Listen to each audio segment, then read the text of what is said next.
नमस्कार भक्तों, आज हम करेंगे सत्यनारायण भगवान की कथा का शुभारंभ। इस व्रत को करने से घर में सुख, शांति और समृद्धि आती है। लेकिन कथा शुरू करने से पहले आइए हम भगवान सत्यनारायण जी का ध्यान और जाप करें। ओम सत्यनारायणाय नमः, ओम सत्यनारायणाय नमः, ओम सत्यनारायण नमः। आप इसका जाप 11 बार भी कर सकते हैं। फिर हम करेंगे भगवान जी की आराधना। ओम नमो भगवते वासुदेवाय नमः। ओम सर्वमंगल मांगलाय शिवे सर्वाधिसाधिके शरण्ये त्र्यंबके गौरी नारायणी नमोस्तुते। अब हम बोलिए सत्यनारायण भगवान की जय।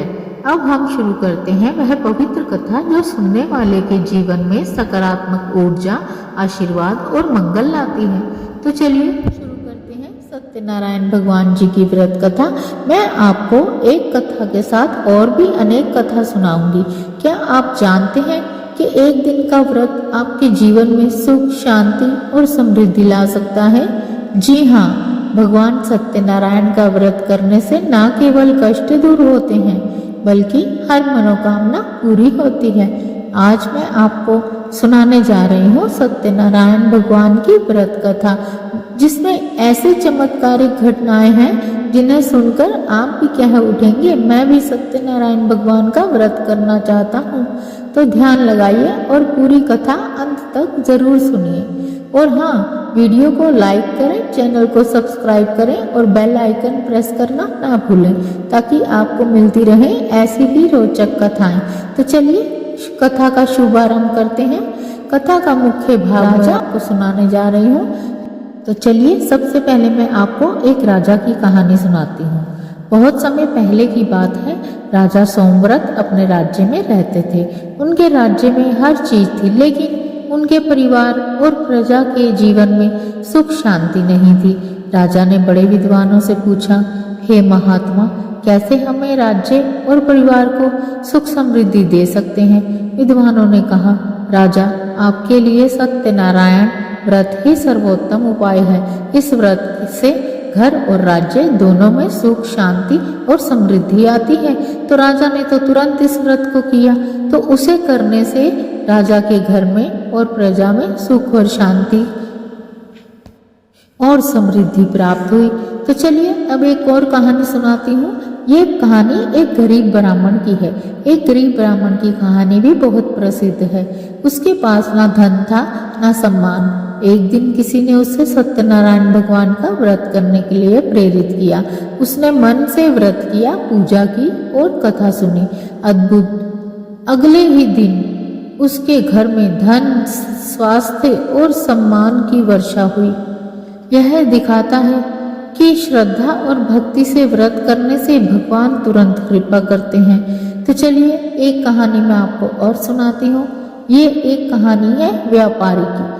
एक व्यापारी ने व्रत किया लेकिन नियमों का पालन नहीं किया। कथा सुनते समय ध्यान नहीं दिया, पूजा अधूरी की, ना ही प्रसाद बांटा। तो परिणाम क्या निकला? उसके व्यापार में संकट आया और परिवार में तनाव बढ़ा। संदेश साफ है, व्रत केवल पूजा के लिए नहीं, ईमानदारी और श्रद्धा के लिए है। तो चलिए अब मैं आपको इस व्रत की विधि पूर्वक महत्व बताती हूँ। व्रत करने से घर में सुख शांति आती है, रोग और कष्ट दूर होते हैं, मनोकामनाएं पूरी होती हैं, भगवान सत्यनारायण की कृपा से जीवन में समृद्धि आती है। तो कहने का अर्थ ये है कि जो भी श्रद्धा से भगवान का व्रत करता है, भगवान उसकी सारी मनोकामनाएं पूर्ण करते हैं। व्रत करने की सरल विधि मैं आपको बताने जा रही हूँ। शुभ दिन या पूर्णिमा पर व्रत रखें। सुबह स्नान करके साफ कपड़े पहने, भगवान सत्यनारायण जी का संकल्प लें। पूजा सामग्री रखें जिसमें फल, फूल, मिठाई, दीपक और पंचामृत रखें। कथा को श्रद्धा से सुने। कथा समाप्ति पर प्रसाद बांटे, लेकिन ध्यान रहे व्रत का फल केवल श्रद्धा, भक्ति और नियमों का पालन करने से ही मिलता है। कथा का अंत और संदेश मैं आपको बताने जा रही हूँ। राजा सोमव्रत ने व्रत का पालन किया और देखा कि उसके राज्य में सुख समृद्धि और सम्मान बढ़ गया। गरीब ब्राह्मण ने भी जीवन खुशहाल हो गया और वह संपन्न हो गया। इसी तरह व्यापारी ने अपनी गलती समझी और फिर से व्रत करने का निश्चय किया। तो कहानी का मूल संदेश यह है कि सत्यनारायण भगवान के व्रत करने से जीवन में हर प्रकार का संकट दूर होता है। यह एक व्रत केवल पूजा नहीं बल्कि श्रद्धा और भक्ति का प्रतीक है। अगर आपको यह कथा अच्छी लगी हो, पसंद आई हो तो एक लाइक करें और मेरे चैनल को सब्सक्राइब करें और बेल आइकन दबाएं ताकि आपको मिलती रहें ऐसी और रोचक कथाएं।